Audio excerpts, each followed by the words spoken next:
വഴുതനങ്ങ ഒന്ന് ഫ്രൈ എന്നല്ല പറയേണ്ട, റോസ്റ്റ് ഒന്നുമല്ല, എന്താ പേരൊന്നും എനിക്കറിയത്തില്ല.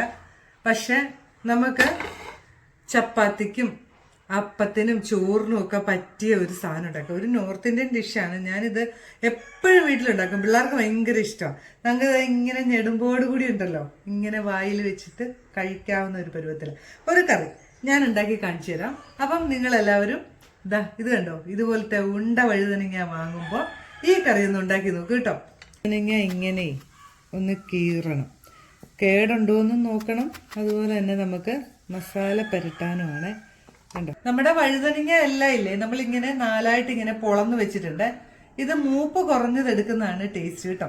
ഇനി നമ്മൾ മുളക് പൊടി, കാശ്മീരി ചില്ലിയാണ്, അതൊരു 3 സ്പൂൺ എടുത്തിട്ടുണ്ട്. ഒരു 1/2 സ്പൂൺ മഞ്ഞൾപ്പൊടി, പാകത്തിന് ഉപ്പ്. ഇനി ഇത് നമുക്കൊന്ന് പുളിവെള്ളം ഒഴിച്ചിട്ട്, നമ്മുടെ വാളംപുളിയാണ് എടുത്തേക്കുന്നത്. ശരിക്കും ഇതിന് പുളിപ്പൊടിയൊക്കെയാണ് ഉപയോഗിക്കുന്നത്. എൻ്റെ കയ്യിൽ ഇല്ലാത്തത് കൊണ്ട് നമുക്ക് വാളംപുളി മതി. ഈ വാളംപുളി ഇങ്ങനെ ഒഴിച്ചു കൊടുത്തിട്ടേ നമുക്കിതെല്ലാം കൂടെ ഒന്ന് മിക്സ് ചെയ്യണം.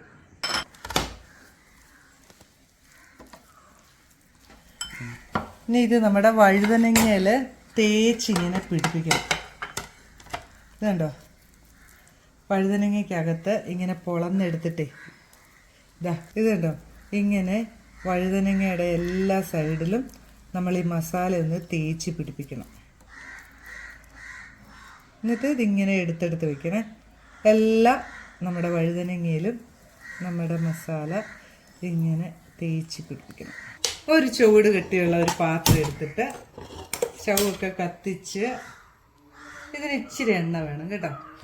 ഇതൊരു 2 സ്പൂൺ, നല്ല 2 സ്പൂൺ എണ്ണ അങ്ങോട്ട് ഒഴിക്കണം. ഇത്ര എണ്ണ വേണം കേട്ടോ. എന്താണെന്ന് ചോദിച്ചാൽ ഇതിനകത്ത് നമ്മൾ വെള്ളം ഒഴിക്കുന്നില്ല. ഇതിനകത്ത് തന്നെ കിടന്നിട്ട് വേണം ഈ വഴുതനങ്ങ വേഗം. ശരിക്കും ഇതിന് വെളിച്ചെണ്ണ അല്ല വേണ്ടിയത്, സൺഫ്ലവറോ അല്ലെങ്കിൽ വെജിറ്റബിൾ ഓയിലോ ഒക്കെയാണ് ഉപയോഗിക്കേണ്ടത് കേട്ടോ. എൻ്റെ കയ്യിൽ ഇല്ലാത്തത് കൊണ്ടാണ് ഞാനിപ്പോൾ വെളിച്ചെണ്ണ തന്നെ ഉപയോഗിച്ചത്. ഓരോരുത്തരുടെ ഇഷ്ടം. ശരിക്കും പറഞ്ഞാൽ അതിൻ്റെ ഒരു നാച്ചുറൽ ടേസ്റ്റ് എന്ന് പറഞ്ഞാൽ സൺഫ്ലവർ ചേർത്തിട്ട് തന്നെ. ഇതിനകത്ത് ഒരു 1/4 സ്പൂൺ ചെറിയ ജീരകം, അതൊന്ന് പൊട്ടട്ടെ. ചെറിയ ജീരകമൊക്കെ നന്നായിട്ട് പൊട്ടിയിട്ടുണ്ട്. ഇനി നമ്മൾ 2 സവോളയാണ് ചെറുതായിട്ട് അരിഞ്ഞു വെച്ചിരിക്കുന്നത്. നമുക്ക് അതൊന്ന് ഇട്ട് കൊടുക്കാം.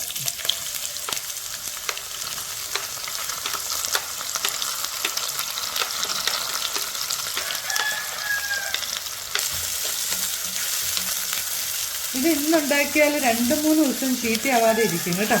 ഇത് നല്ല രസമാണ്, നല്ല ടേസ്റ്റായിരിക്കും.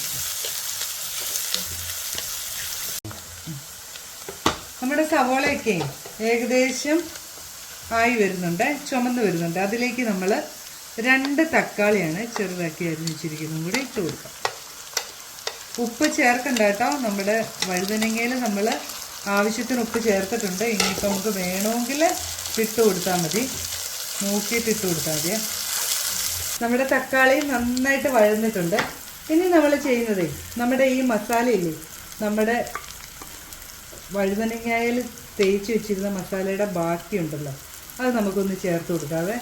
ഇത് കാശ്മീരി ചില്ലി ആയതുകൊണ്ട് ഒരുപാട് എരിവൊന്നും ഉണ്ടാവില്ല കേട്ടോ. ഇത് നിങ്ങളുടെ എരിവിനനുസരിച്ച്, ഞാൻ 3 സ്പൂൺ എടുത്തത്, അതിനനുസരിച്ച് നിങ്ങൾക്ക് ചേർത്ത് കൊടുക്കാം. ഇതിൻ്റെ ഒന്ന് ആ ഒരു ജലാംശമൊക്കെ ഒന്ന് മാറട്ടെ. ഞാൻ കുറച്ചും കൂടെ ഇടുക കേട്ടോ, എനിക്കിത് വേണ്ടി വരും.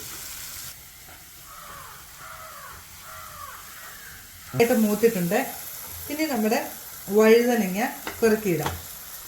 ഇത് ഇച്ചിരി വലിപ്പമുള്ള വഴുതനങ്ങ ആയതുകൊണ്ട് നമുക്ക് ഈ അരപ്പ് കഴുകിയ വെള്ളം ഒന്ന് ഒഴിക്കേണ്ടി വരുവേ.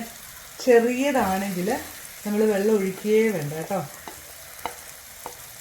ഇതിനകത്ത് ഇത് ഈ എണ്ണയിൽ ഇങ്ങനെ ഒന്ന് ഇരുന്ന് വേകുക ചെയ്യുക. പക്ഷെ നമുക്ക് വലിയ വഴുതനങ്ങയാണ് കിട്ടിയത്. ഒരിച്ചിരി വെള്ളമില്ലേ, ഞാനിത് ഇങ്ങനെ ഒന്ന് കഴുകി ഒഴിക്കുക. ചെറിയ വഴുതനങ്ങയാണെങ്കിൽ ഒട്ടും വെള്ളം ഒഴിക്കരുത്, ആ എണ്ണയിൽ തന്നെയാണ് ഇത് ആവേണ്ടത് കേട്ടോ. ഇതിപ്പോൾ എനിക്ക് വഴുതനങ്ങ ഒരു ലേശം വലുതാണ്, അതുകൊണ്ട് ഇനി നമ്മൾ ചെറു തീയിൽ മൂടി വെച്ച് അങ്ങ് വേവിക്കുക ചെയ്യുന്നത്. ചെറു തീയേ പാടുള്ളൂ. മൂടി വെച്ച് അങ്ങ് വേവിക്കണം. ഇനി നമുക്കൊന്ന് ഇളക്കി നോക്കണ്ടേ? നമ്മുടെ എന്തായി എന്നൊന്ന് ഇളക്കി നോക്കാം. ഇതായിക്കൊണ്ടിരിക്കുന്നുണ്ട്. നമുക്ക് ഒന്ന് തിരിച്ചിടാം കേട്ടോ. നമ്മുടെ വഴുതനങ്ങ എല്ലാം ഒന്ന് തിരിച്ചിടാം. ചെറു തീയിൽ നമ്മൾ ഇങ്ങനെ വേവിച്ചെടുത്തോണ്ടിരിക്കുക. ഒരു സൈഡായിട്ടുണ്ട് കേട്ടോ. നമുക്ക് നമ്മുടെ വഴുതനങ്ങ ഒന്ന് എന്തായി നോക്കാം. ഓ അടിപൊളി, നോക്കിയേ, അടിപൊളിയായിട്ട് നമ്മുടെ വഴുതനങ്ങയൊക്കെ നല്ലപോലെ വെന്തിട്ടുണ്ട്. ഇതാ മസാലയൊക്കെ നല്ല പോലെ അങ്ങോട്ട് റെഡി ആയിട്ടുണ്ട് കേട്ടോ. ഇത് ചപ്പാത്തിയുടെ കൂടെയും ചോറിൻ്റെ കൂടെയൊക്കെ അടിപൊളി. ഇനി നമുക്ക് സ്റ്റൗ ഒന്ന് ഓഫ് ചെയ്യാവേ.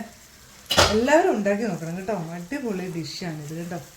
നിങ്ങളുടെ വീട്ടിലൊക്കെ വഴുതനങ്ങ ഉള്ളവരൊക്കെ ഇത് വെറുതെ കളയരുതേ.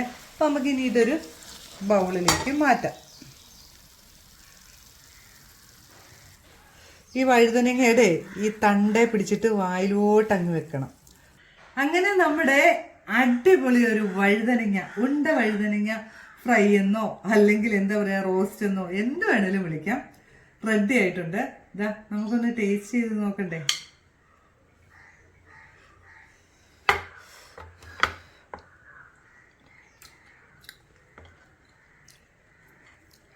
നല്ല അടിപൊളി ടേസ്റ്റാണ് കേട്ടോ. എല്ലാവരും ഒന്ന് ഉണ്ടാക്കി നോക്കുക. വളരെ എളുപ്പത്തിൽ ഉണ്ടാക്കാവുന്ന ഒരു ഡിഷാണ്. അപ്പം നിങ്ങൾ മുളക് പൊടിയുടെ മാത്രം കണക്കൊന്ന് നോക്കിയാൽ മതി.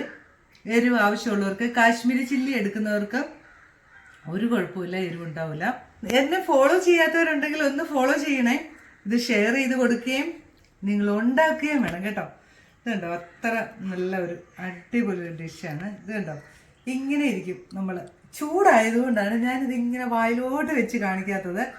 അപ്പോൾ കണ്ടോ, ഇതിങ്ങനെ വിട്ട് വായിലോട്ട് വെക്കാനുള്ളതേ ഉള്ളൂ. നല്ല ചൂടാണ്. പിന്നെ വായും കൂടെ പൊള്ളിക്കാൻ പറ്റൂല. അതുകൊണ്ട് എല്ലാവരും ഉണ്ടാക്കി നോക്കുക കേട്ടോ.